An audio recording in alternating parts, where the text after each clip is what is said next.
Iano Napdeng Kine Phi Ibit bakin Iakhun ka election MP Chalok Sabha.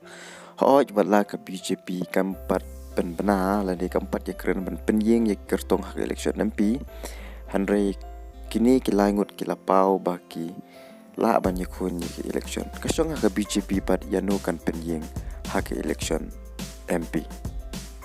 Kani ke banga penmi kadai tang ke papau ha ki kot kubor. Hanrei kiwei ru kila ban apply ketika jong ke BJP. Kasong pada ke BJP ban rai Iano kan penyekun ha ke election MP ha usnem banwan. Kan yen capang kini kilai ngot ki kartong uba HM cang pliang udai UIS officer berim jong kejela ubala rung ca kejeli jong kesain partai house nem acak pra bala pen kre ban yakun ki election. Badu bala job ru ek election na mau sanram konsensi house nem acak pra.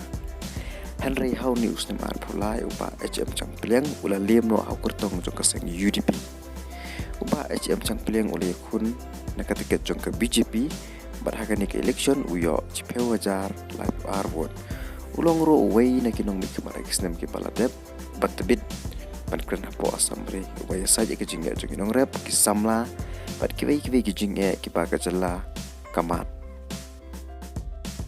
uba M karkrang ude UIPS observer jong kejela ubala rung cek kejeli jong kesan partai bat ubala yakun ro ya ke election na notch long constituency how news dem arpulai Hanrei uklem boy syakotong uba M karkrang hakani ke election uyo sawajar sanspa sanpewot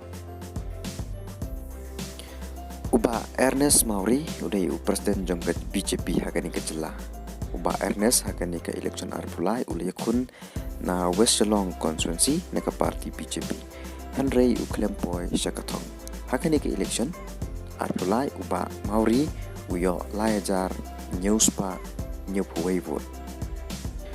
Wadla ka BJP kampat don ke jingi keren Iano kan penyeng Chalok Sabha. Andai lada jab ke BJP kan penyeng kertong. Iano Napdeng kini kilaingut Phi Ibit bakin Iakhun ke election Lok Sabha House nem arpusau. Hak jela Meghalaya ka don arteli ka syuki Lok Sabha ka Shillong parliamentary ban katura parliamentary.